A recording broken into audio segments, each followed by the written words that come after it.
नमस्कार। अच्छा, जब हम जंगल और जंगली जानवरों के बारे में सोचते हैं तो दिमाग में क्या आता है? शायद ढेर सारे पेड़ और कुछ जानवर, है ना? पर असल में ये कहानी उससे कई ज्यादा बड़ी है। ये तो हमारे प्लैनेट के लाइफ का एक पूरा नेटवर्क है, एक कॉम्प्लिकेटेड जाल। ये ऐसे रिसोर्सेज हैं जिन पर हम सब, हमारा पूरा एग्जिस्टेंस डिपेंड करता है।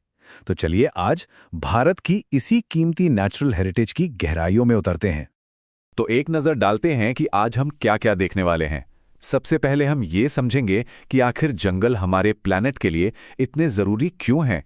फिर हम चलेंगे भारत के नेचुरल ट्रेजर्स को देखने और साथ ही ये भी जानेंगे कि उन पर क्या-क्या खतरे मंडरा रहे हैं। उसके बाद बात होगी उन लोगों की जो इन जंगलों को बचा रहे हैं और आखिर में हम देखेंगे कि एक सस्टेनेबल फ्यूचर कैसे बनाया जा सकता है। तो सबसे पहले और सबसे जरूरी सवाल, आखिर ये जंगल और जंगली जानवर हमारे प्लैनेट के लाइफ सपोर्ट सिस्टम हैं कैसे? तो चलिए सबसे पहले एक की कॉन्सेप्ट को समझते हैं, बायोडाइवर्सिटी या जैव विविधता। ये कोई भारी भरकम साइंटिफिक टर्म नहीं है। सीधी सी भाषा में इसका मतलब है धरती पर मौजूद लाइफ की वैरायटी। मतलब एक छोटे से बैक्टीरिया से लेकर एक ह्यूज ब्लू व्हेल तक। और ये सब अकेले काम नहीं करते हैं, ये सब एक दूसरे से जुड़े हुए हैं, एक टीम की तरह। यही सिस्टम है जो हमारी हवा साफ रखता है, हमारी जमीन को फर्टाइल बनाता है और हाँ, हमें खाना भी देता है। और हम इंसान, हम भी इसी कॉम्प्लिकेटेड नेटवर्क का एक हिस्सा हैं। और देखिए, गौतम बुद्ध ने कितनी कमाल की बात कही थी।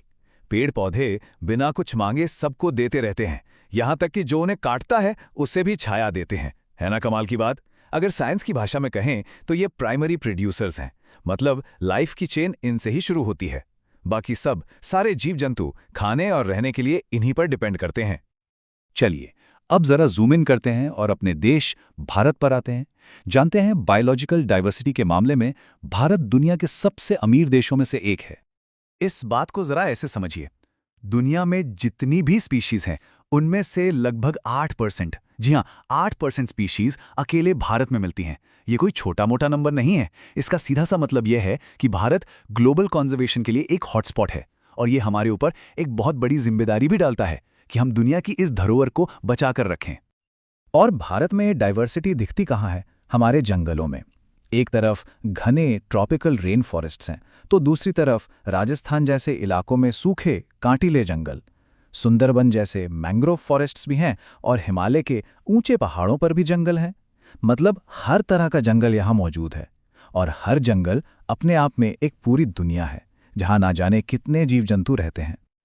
और इन्हीं जंगलों में रहते हैं हमारे आइकॉनिक जानवर जैसे टाइगर और एक सींग वाला राइनो। ये शानदार तो हैं पर अफसोस खतरे में भी हैं। इनका जिंदा रहना या न रहना सीधे सीधे हमारे जंगलों की हेल्थ से जुड़ा है। आप कह सकते हैं कि ये जंगल की सेहत का बैरोमीटर हैं। अगर ये ठीक है तो मतलब जंगल भी ठीक है। पर इस खूबसूरत विरासत पर अब बहुत बड़ा खतरा मंडरा रहा है। कुछ खतरे पुराने हैं तो कुछ बिल्कुल नए। इस संकट को समझने के लिए टाइगर की कहानी से बेहतर कुछ नहीं। क्या आप सोच सकते हैं कि 20वीं सदी की शुरुआत में भारत में 55,000 से ज्यादा टाइगर्स थे?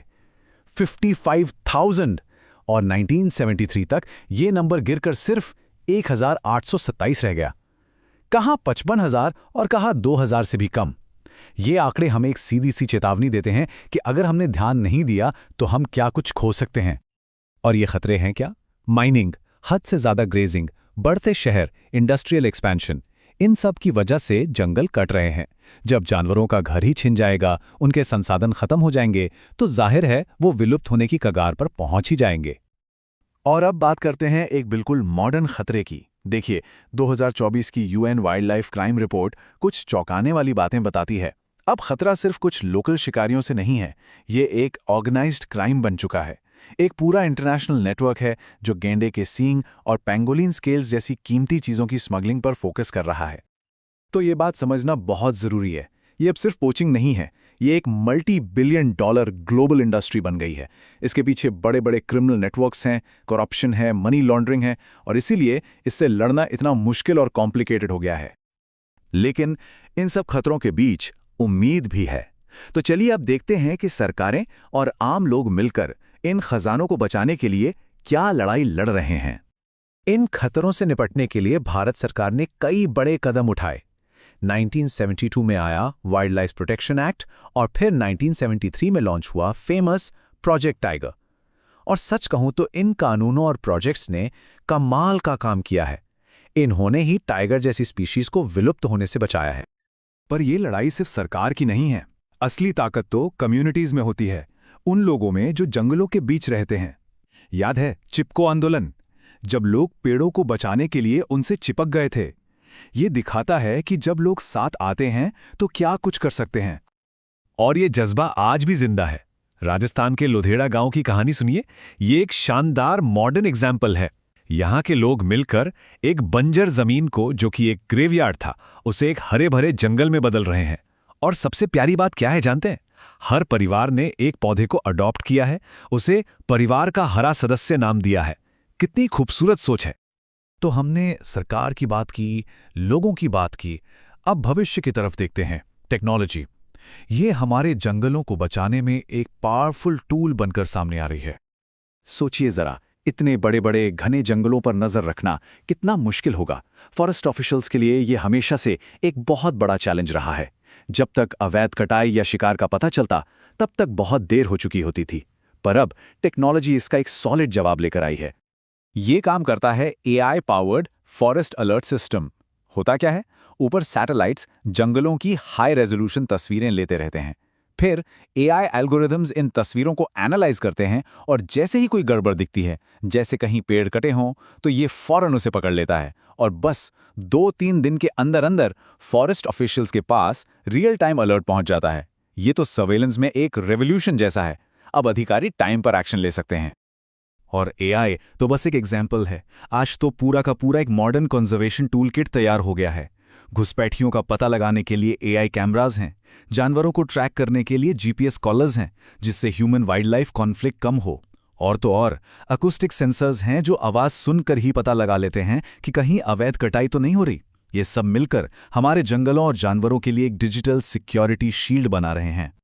तो देखिए, चाहे सरकार के कानून हों, लोगों की कोशिशें हों या फिर ये नई टेक्नोलॉजी, इन सब का मकसद एक ही है, सस्टेनेबल डेवलपमेंट, यानी सतत विकास। इसका सीधा सा मतलब है कि हम आज रिसोर्सेज का इस्तेमाल ऐसे करें कि हमारी ज़रूरतें भी पूरी हों और आने वाली जेनरेशन्स के लिए भी कुछ बचा रहे। और यही आज की सबसे बड़ी सीख है। हमें कंजर्वेशन और डेवलपमेंट को अलग अलग देखना बंद करना होगा। ये एक ही सिक्के के दो पहलू हैं। जब हम नेचर को बचाएंगे, तभी हम इंसानों के लिए एक सेफ और सक्सेसफुल फ्यूचर बना पाएंगे। तो आखिर में हम आपको एक सवाल के साथ छोड़कर जा रहे हैं। एक सवाल जो लुढेरा गांव के लोगों से इंस्पायर्ड है। जरा सोचिए, अगर देश का हर कम्युनिटी, हर गांव अपने आसपास की सिर्फ एक बंजर जमीन को गोद ले ले, तो सिर्फ एक जनरेशन में हमारी दुनिया कितनी बदल जाएगी, कितनी हरी भरी हो जाएगी। ये बात हमें याद दिलाती है कि बड़े से बड़ा बदलाव भी छोटे छोटे कदमों से ही शुरू होता है।